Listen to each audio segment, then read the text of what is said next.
Like I've worked with Disney I did some character design on a project with Disney that took off very well. You can even watch that one on Disney Plus. I've made toys of my stuff as well. And this is another thing, you see, those toys that I made, I did the initial illustration, right?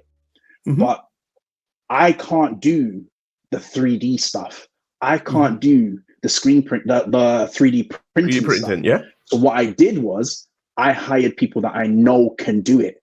And those people were open to working with me to recognize the models. So Ori, who you interviewed a little while back, she's the 3D printer that made my toys, brought them to life. Mike, who I would suggest you interview as well. Mike is an amazing 3D artist. He was the one that took my drawings, fleshed them out into 3D. Then we got Ori involved and she made the 3D printing. But I had that vision of what I wanted before I went to go and find the people that can make me actualize the vision. Do you understand what I'm saying? Yeah. So that's why I say you have to think of yourself as like, it's not about, because some people will be like, oh, I want to do this, but I can't 3D print. Okay, oh yeah, go and find somebody who can. Yeah, you don't have to do everything yourself. I want to do this, but I can't 3D model. Go and find somebody who can. Yeah. And the power of collaboration is just, it can take you from here to there. It helps ideas come to life.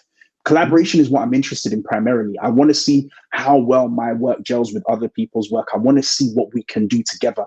That's always been my thing. That's a big driving force for my success even. Like none of my success was achieved in isolation. Hey, I wrote that. 18 other illustrators helped me bring it to life.